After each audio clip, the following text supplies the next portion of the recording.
You did such an amazing job in Rent. It's one of my favorite films / Broadway.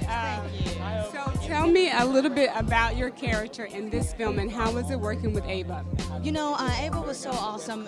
It's so funny because she got an amazing cast together really quickly because the script was so strong and so beautiful and poignant, and we so rarely, as African American artists, get a chance to do stuff like that. Because people tend to make our content about our race rather than just making content about people. So we're all very excited to do it. So I almost like have a cameo in the film, kind of, because I was working on Cold Case at the same time. So it was kind of in and out, and everybody, he just got, like Blair Underwood was in and out, you know, we just kind of came in and we all just came together to do whatever we could to get this film done. And I play her best friend, Tiffany. I kind of start the day off. I try to come with energy. I wake her up in the morning, I'm like, it's time to go, rise and shine, today's the day, let's pack, let's get you out of here, you know. And it's just one of those relationships that you have since you're 12, and somebody who knows you really well, who knows everything you've been through, who knows you back from who you used to be. So it's really exciting. I haven't seen it yet. I'm really excited to see it. I've only heard beautiful stuff about it. So it's a great film. I loved working with Sally. We had a great time. We clicked immediately. You know, and Sally's husband played my baby daddy on Cold Case. So it's all in the family. We keep it all in the family, you know. A little incestuous, that's okay. A little bit, but it's not for real. It's just for pretend. He's not really my baby daddy. It's just for pretend. Tell me, how was it putting all of those things together to do your first project? This was so exciting. It was really just heaven sent to be able to kind of corral all the things that I do as a marketer and a publicist, and actually realize my dream and make a film. All right. So, no, Make and I Will Follow. I'm kind of known in town as a publicist and a marketer. I help other people get their films out.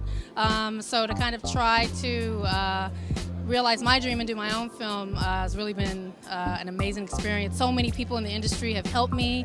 You know, people like Blair Underwood and Sally Richardson, amazing DPs and costume designers who didn't have to come out and play with me, but did because of previous relationships. So it's been kind of a lot of favors. Tell us about, bringing this story, very, very personal story to life. Yeah. Well, this is really the story of the women in my family. We lost, we have a family of women, and one of us was dying of cancer, and it was really how that her passing affected all of our lives. It was kind of like we all died a little bit. And so this was a bit of therapy, the script. And I wrote it in the summer, and within a couple of months we were shooting it. So it was really just a blessing to be able to put it together. It's kind of a meditation on loss.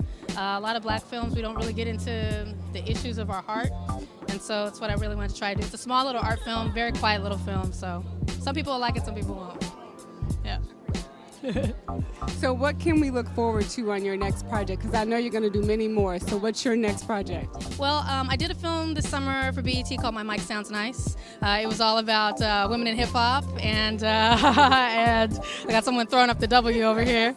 And so I love documentaries, and I love narrative as well. So I want to try to be, the rare filmmakers that's able to go back and forth and do docs and narratives. So keep my fingers crossed and saying prayers. My Mic Sounds Nice was an incredible experience to direct. I love hip-hop. I had done a hip-hop documentary previously about West Coast hip-hop, and so BET called me and said, we have an idea to do something about women. We think you're the perfect person. I was like, I do too. So let's go ahead and do this. And we made it happen. It was so fun. Being able to sit down with all those women, Salt and Pepper, Missy, Light, just in-depth 2-hour interviews. The hardest part of it was putting it all into 1 hour. But I think, it turned out well, and it's a tutorial for kids who don't know anything about female MCs, other than the 1 or 2 that are out now. So we considered it a public service. Yes. Okay, so you found such great success in Hollywood. So women who are coming up, who want to do the same thing, what are like 2 really great helpful hints that you could give them to be in your shoes one day? Helpful hints for women that want to get into the entertainment business. Well, first of all, I'll give a general answer. Passion. There's a lot of people that say, I want to be in entertainment, I want to do this, but don't have the passion to back it up. They think someone's just going to tap on the shoulder and say, you're it. And you've got to work and be passionate about the work. But the second actual specific thing I'll say is write thank you notes. Literally every person you read, thank you, it was great to meet you. Thanks for that conversation. Thanks for that tip. I read an article about you. You said something interesting. Thank you. Those are the kinds of things that really, the nitty gritty that no one ever tells you. One of the keys to networking is to be grateful all the time. Thank you. That's a good one. Thank you very much. Thank you. Thank you.